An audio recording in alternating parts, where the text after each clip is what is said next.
Ассалаумағалейкум, тау адамдар, қалайсыздар? Бүгінгі тақырып өзіңе сенімділік туралы болады. Көп жігіттер өзіне сенбегеннен кейін осындай сұрақтар келіп жатады, әсіресе жас жігіттерден. Қалай өзіме сенімді болсам болады? Достарым арасында приколға ілініп кете беремін, қыздар мені серьезно қабылдамайды, үйде бәрі жұмсай береді деген сияқты. Жас кезінен сенімді өскен жігіттер бар, ол білініп тұрады сразу. Кейінгі сенімділік те болады, яғни жүре келе қалыптасатын сенімділік бар. Сондықтан бүгінгі тақырып қалай сенімді болуға болады, яғни сен жаңа жоғары айтқандай приколға ілінетін, достардың арасында барып шауып келіп болып кететін, немесе қыздармен жүрген кезде ой қош деген сияқты саған бір прикол ұстап жіберіп, бір серьезно қабылдамай осындай бір моменттер түсініп жатсаң, яғни бір емес бірнеше рет осылай қайталанып жатса, яғни бірнеше адаммен, яғни қандай ортаға барсаң да сені былай елемейді, болады сондай кездер. Яғни сен өзіңді осыдан танып отырсаң, бұл видео саған арналады, сондықтан видеоны соңына дейін көріп, лайк басып, комментарий жазып, қолдауыңды көрсетіп кетсең, яғни маған бір сенімділік беріп кететін болсаң, мен де осындай видеолар шығаруға, сендерге көмектесуге, менің де сенімділігім, мотивациям артатын еді жігіттер. Сол үшін каналға тіркеліп, лайк басып, комментарий жазып, осындай қазақша пайдалы контентті қолдауға менің де сұранысым бар сендерге.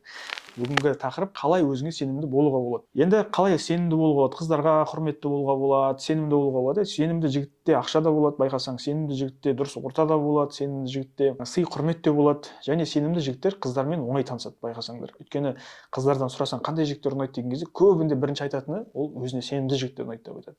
Бірақ өзіне сенімді адам өзіне сенімді болу үшін адам бірдеңе білу керек та, иә? Бірдеңе білгеннен кейін сол білген нәрсеге әрекет қылу керек болады. Әрекет қылғаннан кейін ол адамда бір результат болады, яғни нәтиже болады. Сол нәтижеге қарай адам өзіне баға береді. Яғни мен бірдеңеге істей аламын, бірдеңені білемін, менде осындай результат бар. И соған сай адамда сенімділік қалыптасатын болады. Демек, сен бірдеңені білу керексің бұл өмірде, чтобы өзіңе сенімді болу үшін. Енді өзіне сенімді болу дегенде де барлық нәрседе адам сенімді бола алмайды өзіне. Мысалы, мен осы қыздардың тақырыбында өзіне сенімдімін. Мысалы, өйткені мен саған қарағанда көп білемін. Бірақ мен телефон тақырыбында, немесе сату, немесе бір ағылшын тілінде, мысалы, мен сенімді емеспін, өйткені мен ол жақта білмеймін. Ал сен керісінше сол тақырыптарды білуің мүмкін, және сен сол тақырыпта сенімді болуың керек те өзіңе. Бірақ сен бірдеңені біліп тұрып өзіңе сене алмасаң, соны айта алмасаң, жеткізе алмасаң, ойыңды елдің алдында айта алмасаң, сөйлей алмасаң, әрине ол бір өте үлкен минус болады. Оны білмеймін, психологиялық травмаң болатын болса, оны психологпен емдеу керек болады, немесе оны осындай біз сияқты жігіттердің арасына шығып, солармен араласа отырып, сол проблеманы ортаға тастап, сен жігіттерден осындай поддержка, сый, құрмет алып емдеуіңе болады оны. Жолдары көп. Бірақ енді мені көріп жүрген жігіттерде ондай бір психологиялық бір травмасы бар деп ойламаймын. Болса емдеңдер жігіттер. Ал егер бәрі нормальный, просто мен өзім енді сондай ортада өстім, кезінде бір ата-анамнан сондай көріп қалдым, немесе бір қыздан осындай кезінде бір жаман сөздер естіп қалдым, бір жігіттердің арасында өстіп абыройым түсіп қалды дейтін болсаң, оны қайтаруға болады, оны көтеруге болады. Ол үшін саған жаңа айтқандай білім керек. Яғни сен бір нәрсені білуің керек. Яғни сенде қазір қыздармен де проблема болып жатса, таныса алмай жатсаң, свиданияға шығара алмай жатсаң, перепискада жаңағыдай әңгіме аз болып қалып тоқтап қалып жатса, шығарып алғаннан кейін үндемей өйстіп отырып, не айтарыңды білмей, қыздың алдында ыңғайсызданып, оны барынша ақшамен, киномен, бір гүлмен сатып алуға тырысып жүретін болсаң, онда сен точно өзіңе сенімсіз жігітсің бұл тақырыпта, қыздардың тақырыбында. Сондықтан сенімді болу үшін біздің видеоларды қарап, мүмкін болса ақылы, ақысыз, енді барлық жағынан сендерге беріп жатырмыз ғой контентті, соны барынша алып, пайдаланып, тырысып, өздеріңе сенімділікті қалыптастырыңдар жігіттер. Демек, бірінші сенімділік болу үшін бізге бір нәрсені білу керек болдық па? Енді білім деген нәрсеге не нәрсе әсер етеді? Білімге, мысалға, мен енді сенің сенімділігіңді көтеретін нәрсе деп айтайықшы, білімнен бұрын. Сенің сенімділігіңді өзіңе деген көтеретін нәрсе, мысал ретінде, егер менің қасымда менен денесі накачанный, енді барынша физически мықты адам отыратын болса, мен бәрібір қанша жерден блогер болсам да, білмеймін, қанша жерден ақшалы адам болсам да, красавчик болсам да, мен ана жігітке бәрібір не істеймін, базарды фильтровать етеді дейді ғой, яғни ойланып сөйлей бастаймын да. Өйткені ол бір удармен мені ұйықтатып тастай алады, немесе мышып тастай алады, басып тастай алады да. Демек, оның физический мықтылығы оған сенімділік беріп тұр да. Тура солай. Өзің енді жігіттердің арасында жүргенде де байқайсың, кім спортсмен, кім жаңа мықты төбелеседі, кімнің духы мықты, сол барынша сенімді болады, сол кругта. Демек, оған сенімділік беріп тұрған нәрсе не? Білім ғой.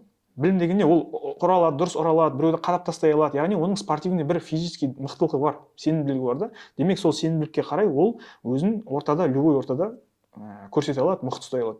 И оған да адамдар солай қарайды. Яғни сен құлағы сынған, денесі накачанный, қолы күс-күс бір жігітке қараған кезде сен ойланып сөйлейсің бәрібір, сол үшін саған сенімділік беретін нәрсе ол бірінші спорт. Өйткені сен арық болсаң, немесе чересчур бір толық болып, май басып салбырап жүретін болсаң, жүгіре алмайтын болсаң, секіре алмайтын болсаң, өзіңе әрине сен сенімсіз боласың. Барлық жерде сенімсіз боласың. Ол қызбен де сенімсіз боласың, жігіттердің арасында да сенімсіз ұстайсың өзің. Ал бірақ сенің денең барынша спортивный болып, енді бұл жерде міндетті түрде бәріміз качок болып кетуіміз деген нәрсе керек емес жігіттер. Бірақ қазақтың жігіттерінің бәрі подтянутый болатын болса, бәрі спортивный болатын болса, қай жерде жүрген кезде де қазақтың жігіттері қасқайып, сондай атлетический телосложение дейді ғой, яғни сондай бір мықты көріністе болатын болсақ, оның несі жаман? Мысалы, Өзбекстанға барсаң, там, білмеймін, Қытайда жүрсең, Америкада жүрсең, кімсің дегенде, қазақ дегенде, қазақтың жігіттерінің бәрі подтянутый болып жүретін болса, оның несі жаман, оның несі айып, қайта плюс емес па? Сондықтан қазақтың жігіттері біз кішкене өзімізді қолға алып, жас кезден бастап тырысайық мықты болуға, денемізді ең болмағанда, дене енді бізге тегін берілген нәрсе жоқ, сондықтан осының бір ақысын беріп, осыны бір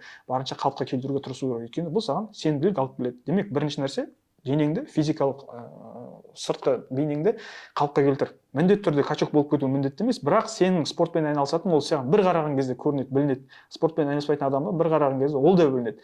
Қыздар әрине кім таңдайды? Спортивный мықты жігіттерді таңдайды. Сондықтан спорт бірінші орында. Енді сыртқы бейнеден кейін шығатын нәрсе, яғни сенің спорттық телосложениең көрінгеннен кейін не болады? Сенің внешка дейді, орысша айтқанда, қазақша сыртқа келбетің деп айтамыз ғой. Сенің киімің, сенің барынша тазалығың, сенің денеңнен шығатын иіс, яғни одеколонның иісі, немесе тердің иісі деген сияқты. Сенің аяқ киіміңнің тазалығы, сенің ұстап жүрген телефоның, сағатың, қолданыстағы солардың қаншалықты барынша таза, әдемі күйде болуы.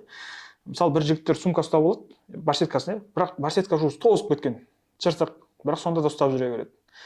Телефон ұстап жүреді, бет аузы сынып кеткен, чехолы да жоқ, немесе чехолы кір болып кеткен, яғни бетіндегі стеклосы сынып тұр, сонда да жүре береді деген сияқты. Енді сенің ақшаң жоқ болып, енді қиналып жүрсең, әңгіме жоқ, бірақ сенің мүмкіндігің болып тұр, бірақ қойшы деп соған салғырт қарауың, ол сені түсіріп тастайды. Сенің сенімділігіңді түсіріп тастайды. Сенімен сөйлесіп отырған адам сенің телефоныңа бір қарап ақ, немесе қолыңның сағатындағы әбіржіп кеткен бір сағатқа бір қарап ақ, саған деген баға бере салуы мүмкін. Әсіресе қыздар аяқ киімге қарайды және біздің басымызға қарайды, кепкамызға қарайды, шашымызға қарайды. Өзі сондай бір қалыптасқан үрдіс бар. Қыздар аяққа қарайды немесе басқа қарайды. Сондықтан басың таза болсын, аяқ киімің таза болсын. Бұл да саған сенімділік береді. Өзің байқашы, бір жерге кіріп келе жатқанда аяғың шаң-шаң болып тұрып, аяқ киімің балшық-балшық болып тұрса, аяғыңа бір қараған кезде сенің керемет сенімділігің банқ етіп жерге түседі да. Қыздар саған уже солай қарай бастайды. Сондықтан екінші нәрсе, денеңді реттегеннен кейін міндетті түрде, яғни дене ол сыртқа енді бәріне көріне бермейтін нәрсе ғой. Денеңді шешкен кезде ғана көрінеді, немесе осылай футболкамен жүргенде көрінеді.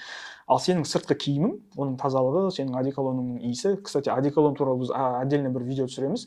Одеколонды көп жігіттер ойлайды екен, бір рет бүйтіп сепсем болды, сонымен жүре беремін. Ол туралы өте қызық видео шығады. Егер видео қызық болатын болса, сондай видео қажет болатын болса, міндетті түрде астына жазып кетіңдер. Одеколон туралы, парфюм туралы видео бізге керек деп.